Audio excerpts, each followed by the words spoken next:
I'm Linda Lorelle, creator and host of Our Voices Matter. Why this podcast and why now? Because it's time for us all to take a deep breath and listen. I am a journalist, business owner, keynote speaker, founder of an education nonprofit, wife, mother, daughter, sister, dancer, and lover of life and my country. And like so many of you, I am deeply distressed at the deteriorating level of discourse in our democracy. This podcast is my humble attempt to do something about it, one story at a time. It is my hope that as you listen to and watch the stories of someone you might consider to be the other, that you will somehow see a glimpse of yourself and be reminded of our common humanity. So what do you say? Let's take this journey together. Welcome to Our Voices Matter, a podcast dedicated to empowering us all to better understand each other.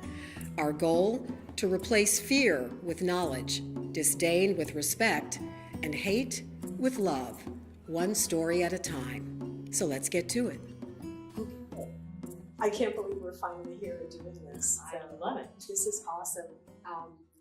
Sara Speer Selber, we've known each other for at least 20 years, if not more. I think going back to AIDS Foundation Houston, right? Correct. Yeah. So tell me what you're up to these days.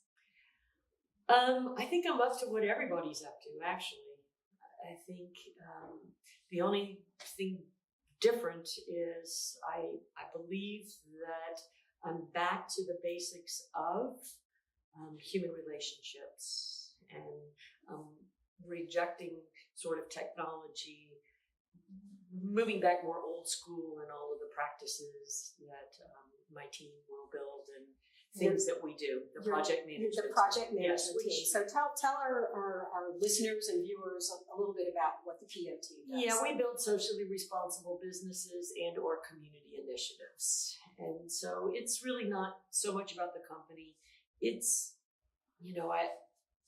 I think it's much more today not about our businesses. I think it's much more about, as humans, the businesses we are in any given moment. In any given moment. In any given moment, you bet. So, an AIDS Foundation certainly taught me that in any given moment I would lose a staff person. That in any given moment, when I was at Dynegy, things could change because 9/11 and Dynegy and Cantor Fitzgerald were together as one.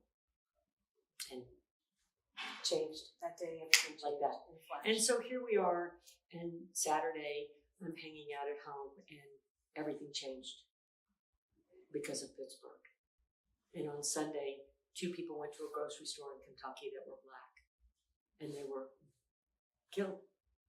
So while business is interesting and have to eat, you have to eat, I feel far more compelled at the age of 61 to utilize what I'm learning to create the antidote to where we've been led, which is this theory around unconscious bias, which if you're unconscious, how do you know what your bias is? And using this word diversity, which was brilliant as a way to divide us. So you're saying that the word diversity contributes to the division. Of course it does. Explain, please. So diversity is basically people are fighting over the same things, social and economic equity. So let's just take Harvey and let's go back to conscious inclusion. Okay? During Harvey, during any catastrophe, earthquake in Mexico, Harvey, Memorial Day floods, people immediately do what? Something. Whatever it takes. Everybody does something, right? So that no one person is responsible to do everything. Right. And that might have meant somebody got a float and went next door to a neighbor they had never met.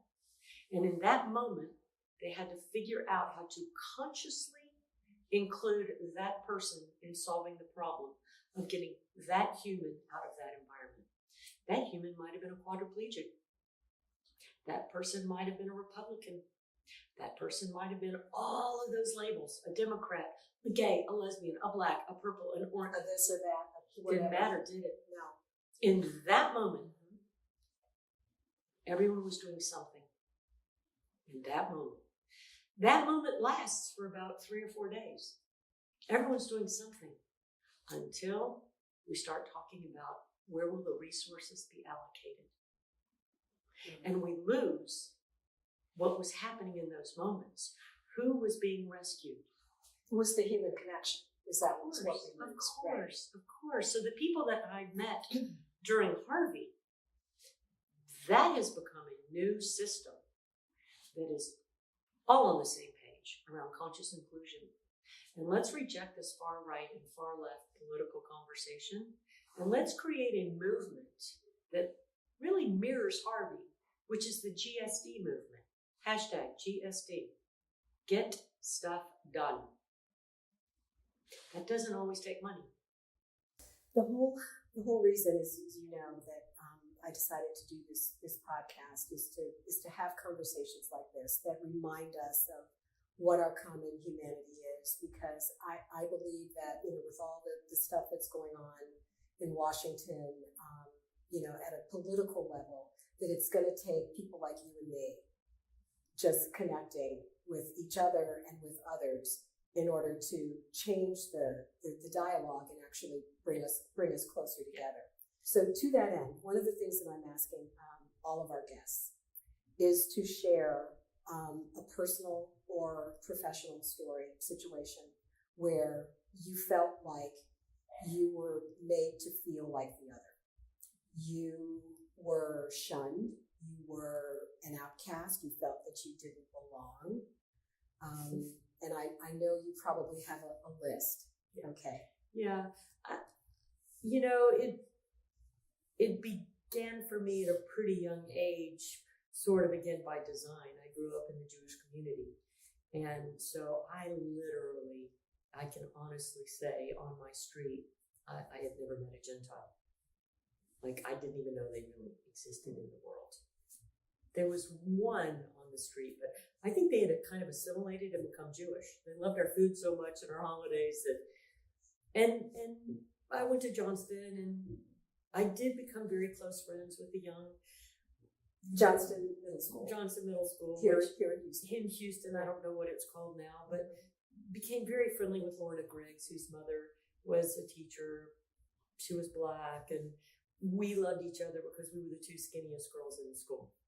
And so we became fast friends. And I remember the reaction when she came home with me after school to work on a project. It stuck. Having grown up in a household with... Describe that reaction.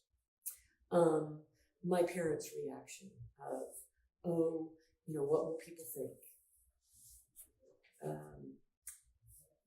I wasn't aware of what Lorna would think because we were buds. And so it just never crossed my mind. It just was so natural until that moment when everyone else made it feel so uncomfortable. And we certainly had Lulu, who helped raise us and became, you know, that sort of second mother. My mother couldn't give full attention to me. And Lulu was Lulu Black? Lulu was Black. Okay. Yes. Okay. Although I had an older brother who there was a lot of chaos in my house because of his mental, the way he was mentally kind of formed, and there were no diagnostics back then. After that situation, I had to go away to boarding school because of my brother. And so I was the diversity plan. I was Jewish. And were you the only Jewish student at boarding school? Pretty much. And I was a boarding student in a global economy. I was at that time living with girls whose parents were diplomats, and I know I got to go there because I was a jock. I was in the box of being the jock, and I know what it took to make that happen now. And my best friend was the spick. And it didn't dawn on me until years later when we had that conversation, when the coach was up on the balcony screaming, "Little Spick, move your feet, little Jew." It didn't dawn on me that there was anything about that until now. I flash forward to today. And I find myself thinking, what were they thinking? What was my great-grandparents? What were they all thinking when the signs were there? Why didn't they leave? What? And I find myself today, because I'm white, I have this privilege because I'm white, and yet people are running for office with a face of a Jewish candidate that looks exactly like World War II and what Hitler would have done. But if I don't say I'm Jewish, no one knows. So the label they put on me is I'm white and unprivileged. My cousin was white, he was privileged. He was a quadriplegic in a skiing accident. He felt no privilege in this world. He couldn't go anywhere. He couldn't get out his house up a sidewalk because no one cared. There was no privilege in that. And yet he figured out how to get his master's and work with profoundly mentally ill adolescents. Because his ideology was, well, if they see me in a wheelchair as a quadriplegic at Harris County, no one cares. Maybe they'll see optimism. So when you think about what's going on today, I'm thinking, I have this image in my mind of you and your Hispanic friend on a basketball court? She was volleyball, I was basketball. Okay. She taught me volleyball, which ended up helping me get a scholarship to Tulane for sports, because I didn't know volleyball, and she taught me. Amazing. So when you think back to that, and as you mentioned, we're just a few days out from the horrific mass shooting in Pittsburgh. Yeah. How did we get here? Yeah, I think it gets back to, this is, I think technology has a big part of it, a really big part of it. We all have voices now in ways that we didn't have 25 years ago. So 25 years ago when we met, I was the other. I stepped into, even before Houston, a gay white male world that I had zero understanding of. AIDS Foundation Houston? No, even before that, I was in Oklahoma City. Okay. And so, the virus was gay white men. And my cousin got the virus and went home to Shreveport. And I saw it. I saw what that looked like.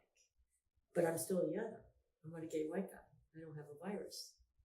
So when I get to AIDS Foundation, I see it play out community to community to community as the virus spreads.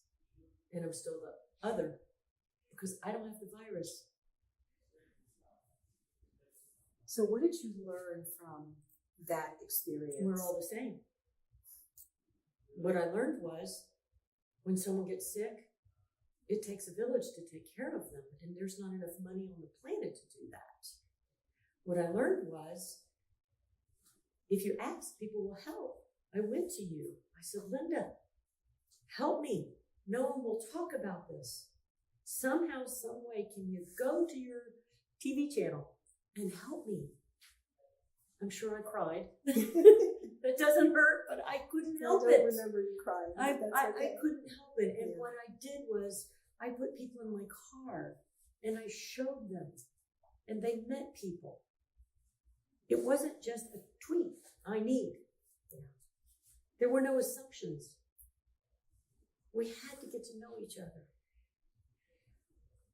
And that's the crux of all of this, is that we don't know each other. When we otherize or demonize someone, it's usually based on a preconceived notion that has no basis or grounding in fact, because there's no real knowledge. It's like you said, you didn't know any Gentiles for the longest time just because And we still have a society that is siloed in that way, where there are many people that do not have daily contact with someone that they consider the other, who is someone other than whatever their And I being think is. that when you begin to create these solutions, so because of work and the things I do, somebody sent me a link to, I bet you're going to love this, and it was called the Sisterhood of Salam Shalom, Muslim and Jewish women forming circles to form relationships to do social action together.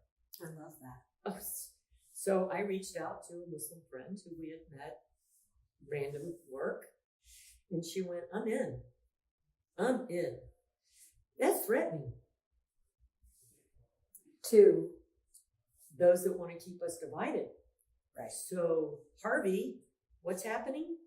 My friend Gulam from Amana Refugee Services is sending me people from the Muslim community who have 18 reelers full of product, and they have no idea where to distribute it. And my friends from the Jewish Federation are sending me 18 wheelers full of product from the Jewish community because they have no idea where to send it outside of the Jewish community. And so that product between the Muslim, none of us have ever really met, started in the Golden Triangle through an old relationship at AIDS Foundation and went all the way through East Harris County. Through a guy who was 28, who were just texting and phone calling and what do you need? This is coming this day. This guy was proficient at GSD. getting stuff done. He got stuff done with strangers and neighbors, and he was one of the first ones in a boat. He wasn't waiting. So I love this, this idea of the Muslim community and the Jewish community coming together to fulfill a need. Back to Pittsburgh just for a moment. I loved hearing the story about the Muslim community donating money to help. Yes. Just like the Jewish community is doing with the mosques. But that's the norm. Right. You see? That's the norm. That's the norm. But that's not what we but see that's on a regular not what basis. people want you to see. Right. So I think And to celebrate. that's correct. Yeah. So we do quite a bit of training, and we work with folks on how do you begin to build teams based on conscious inclusion. How do we build common ground in the first 10 minutes of this room? Right? So right now, I bet I can do it as if we had never met by just asking you 3 simple questions. Linda, do you have a disability? No, Okay. I do not. Do you care for someone with a disability? Yes, I do. Boom. There we are. Do you know someone with a disability? I certainly do. Okay. Tell me what those disabilities are in your mind. In my mind? Yeah, what are disabilities? Name some disabilities. Well, I mean, they could be anything from not being able to walk, not being able to see, not being able to hear, not being able to think rationally because of a disorder, any number of things. Right. So let's talk about what the legislation says. The legislation says it's anything that impairs you intellectually, physically, or mentally. Now, do you know anyone who's ever had cancer treatment? Oh, yes. Chemo brain, a disability. Do you know anyone with asthma? Yep. A disability. You know anyone with diabetes? Yep. A disability. Do you know anyone with ADHD? You know anyone with neurodiversity? I mean, so everyone, do I have a disability? You're looking at me. Do I have any disabilities? I don't know. Right. But I have 2. I have pretty serious rheumatoid arthritis, which impairs my physicality. And I have certain forms of dyslexia. So now when I go to a workshop of a mindfulness instructor, and the first thing they say is, okay, everybody stand up. It's not an easy thing for you to do. That's not so mindful. Yeah. And then they say, okay, now I'm going to turn on some music. What if there's someone who can't hear? Okay, now follow my movements. What if I've just even had a surgery? Or the other night I go and, okay, okay, we're going to start this session off with mindfulness. Everybody put both feet on the ground. That's an assumption. Okay, so Everyone breathe deeply. I get where you're going. Find the white light. I understand what you're saying. So from the perspective of the person who was, say, leading that, yes, the person who was leading the group that you were in, what are you saying that person should have said or done to be more consciously inclusive of everyone in the room, not knowing what somebody's ability or disability might be? So let's just say you're planning a conference. I mean, I think the first thing we want to know is, how do you best receive information? Do visually? Do you need some kinds of visual support? Auditorily? Do you need extra space? So those are questions that should be asked in advance of. Be very helpful. It'd be very helpful. And then when the person who is presenting is aware of all now, that, when someone's presenting, you don't assume everyone can just stand up and dance, right? And yeehaw, and these are assumptions, and you don't assume. I mean, I'm very much at the point now where I can tell when someone is in a space that really has some anxiety of being too close to someone, too physically close. Physical, and because we're neurodiverse brains, all of our brains operate differently. You and I, if we decided to work on a project together, you would approach it one way and I would approach it another way.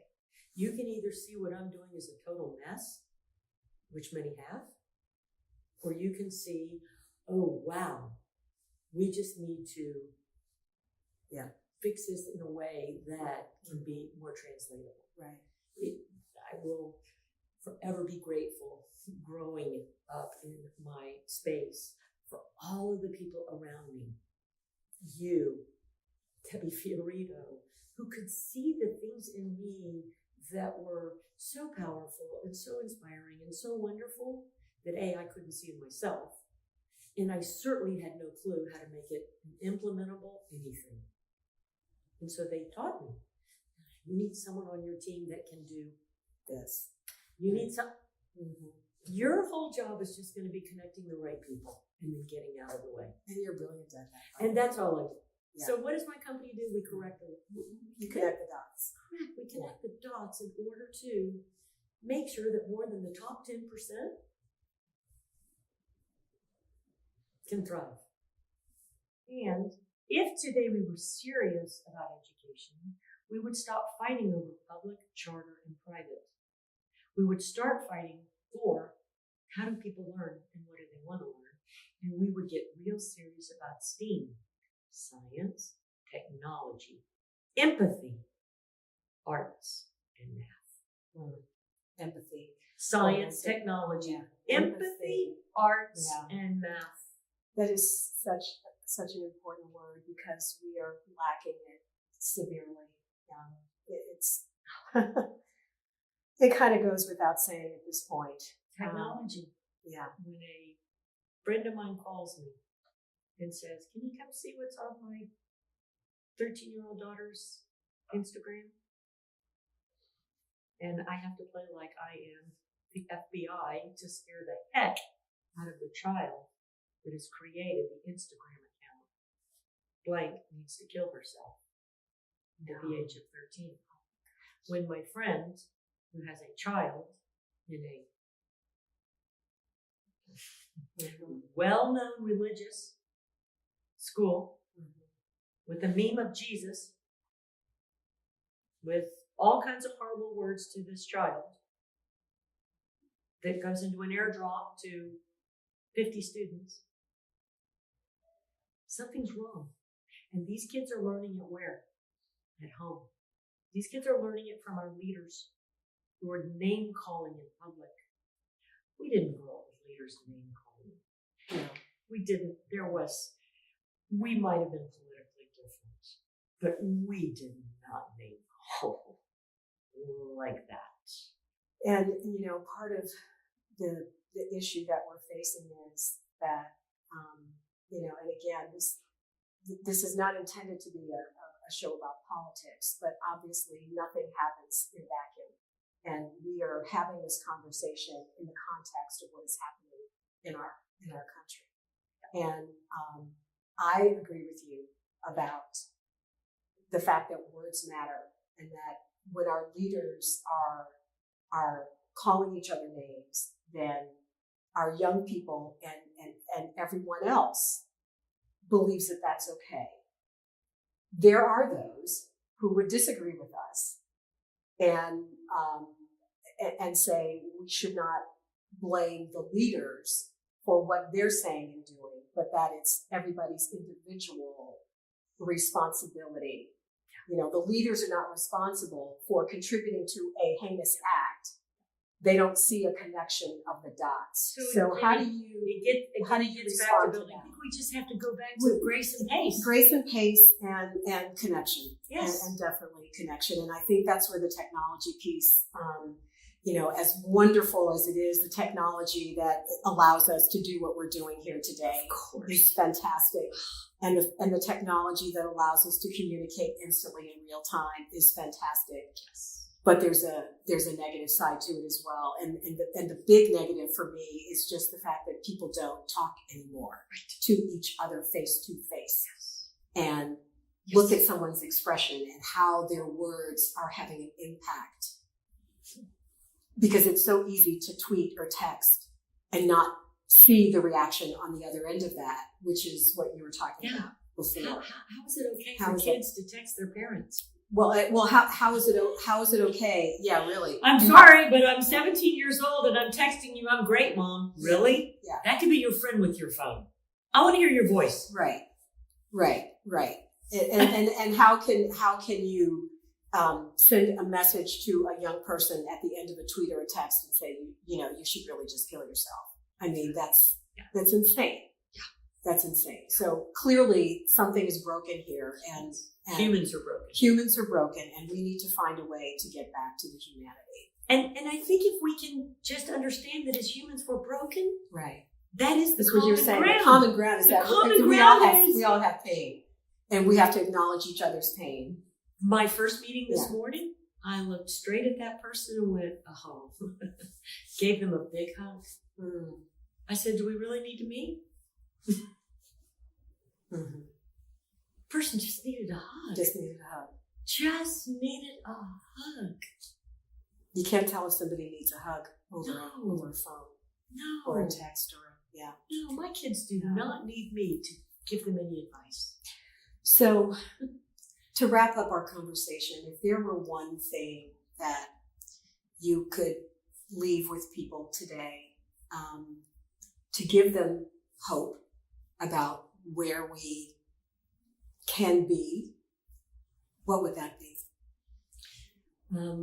I would ask people to stop tolerating one another. I would ask people to respect the fact that every human they come in contact with, every human is in pain or has pain. And as such, look for the kind people.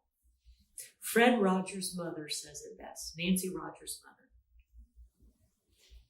In a catastrophe, look for the helpers. In life, look for the helpers. They're everywhere. They're everywhere. In any given moment, they are everywhere. That was Harvey. In a catastrophe, look for the helpers. And there are more helpers than there are not. It's the majority. It's the majority. It's the silent majority. It is the silent majority. Yeah. And the vocal minority is getting into our heads. Get them out. Push it out. Look for the helpers. Look for the helpers. I love that. Look for the helpers. Perfect way to end today. I love you, my friend. I love you, my friend. Thank you so much, Sarah. Yep, you bet. It's always fun to come chat. Great. If the mission of Our Voices Matter resonates with you, please like, subscribe, download, and share. And then join the conversation, because it really is going to take all of us to make a difference.